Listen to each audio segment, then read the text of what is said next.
Hey folks, and welcome to Greg's Golf Shack. You know, one of the most important keys to good ball striking is the position of where our ball is relative to our setup. A lot of times people might be working on their swing and trying to hit the ball right, but it's just that the ball is in the wrong spot when they're setting up to hit a shot. I notice this with some of my students, and I also get a lot of questions when I'm teaching some golf clinics about ball position. So I want to share with you the ideal ball positions for each of your clubs to help you hit the ball more solid and get the most out of your golf game. Now, one of the first things you can do to improve your golf is subscribe to my channel. I'm a certified golf instructor. I really want to help you improve your game, have more fun on the course. I've got lots of tips on my YouTube channel, so check it out. Now, because our clubs vary in length, our ball position is going to be a little bit further out for the longer clubs. Our posture should be relatively the same throughout our bag. Now, some people might lean over a little bit more for the short clubs and stand up a little taller for the long clubs, but generally the lie angle on the clubs should kind of provide us the opportunity to maintain a similar posture throughout our bag. All right, we're setting up for a golf shot. I'm going to have this red alignment stick here, kind of identifying the middle of my stance, in between my feet, kind of right in the middle. And a lot of folks will just kind of put the ball right there in the middle. And for some clubs, this is ideal, especially your wedges. Now for me, I like to have the ball in the middle of my stance for anything from my pitching wedge up. So pitching wedge, gap wedge, sand wedge, unless I'm hitting a specific kind of shot, like I want to hit it low or punch it or something. For a standard full swing, I like it right in the middle of my stance. And my setup for a pitching wedge will kind of be like this. Hands forward a little bit of a forward shaft lean, and that is an ideal wedge setup for me. Now, when we get into mid irons, like 7-iron, 8-iron, these kind of things, I like the ball to be a little bit more forward. It might just be ½ inch or so, something like that, just forward of the middle of my stance a little bit, and I'll have a similar kind of setup, my hands in the same position, just a little forward shaft lean, and that is a good position for my 7-iron. Now, when you get into long irons, like for example, this is a 4-iron, I like the ball even a little bit more forward, just a bit, not too much, maybe another ½ inch or so, a little bit more. You kind of find out what works for you the best, what gives you the best ball striking, but that's a 4-iron, that's a little bit more forward in my stance. My hands are still a little bit ahead, a little forward shaft lean, but that is an ideal 4-iron setup position for me as far as ball position goes. Now, if you're not someone who hits long irons and you like hybrids instead, which I like hybrids, I like it in the same position as that long iron. This is a 3 hybrid, but I use a 3 and a 4 hybrid, and I'll have it in that same position, just a little bit ahead of the middle of my stance, hands just slightly ahead like that. And just like the long iron, that's the ball position I like for my hybrids. Now, as we get into our fairway woods, I'm going to have it even a little bit more forward. Not a whole lot, just a little bit more, something like that.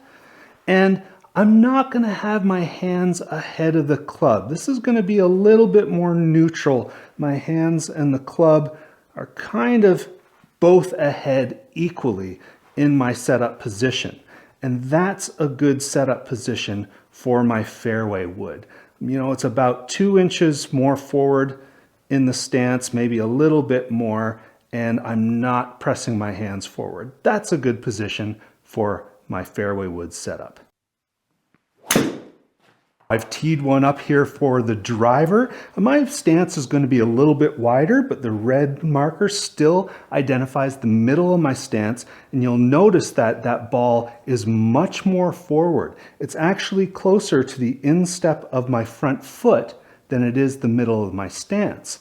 And if I kind of tilt my shoulders a little bit, we'll see that that club comes up into that ball. I like that. That feels really comfortable there, like I'm going to hit up on the ball and send it far.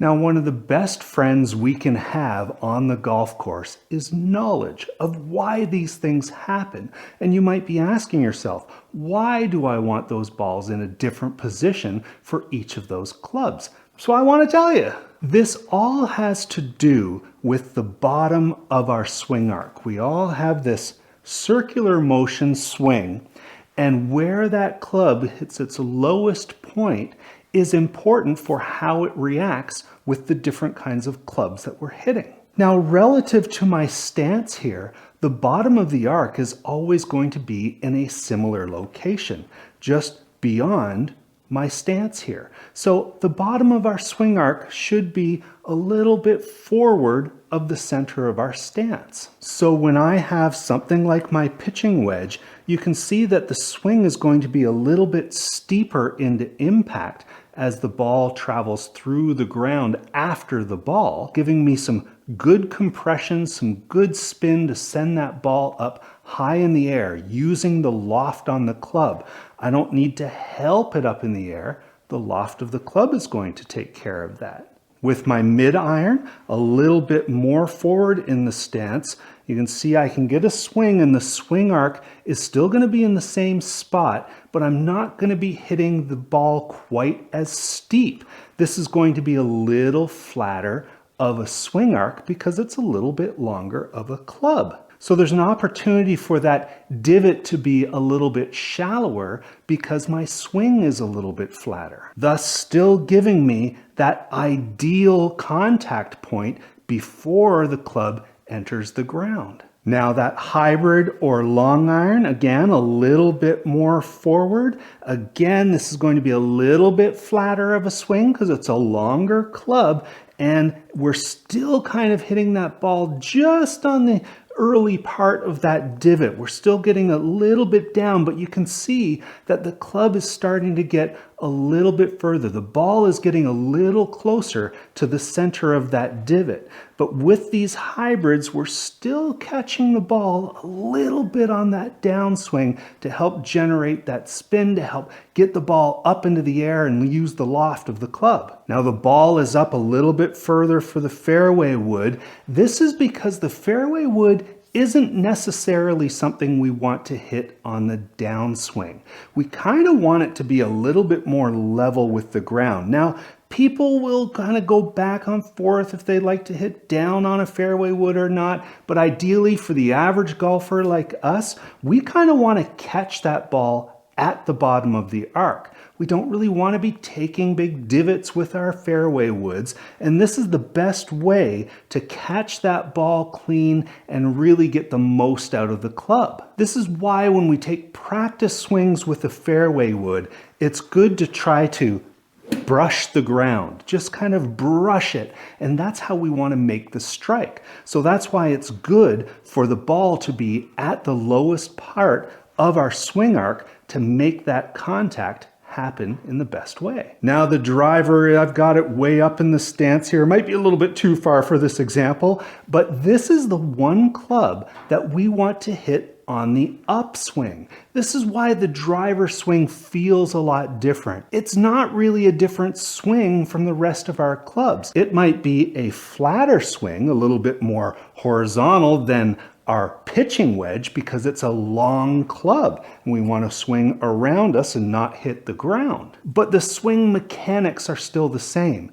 The biggest change is that ball position because we want to hit that ball on the upswing. So we position the ball beyond the bottom of the arc. This allows us to take a big swing, have the bottom of the arc happen before that ball, and as the club's coming up, it'll hit that ball, send it up into the air, and bomb it down that fairway. So those are some ball positions that you can experiment with when you're practicing or when you're out on the course.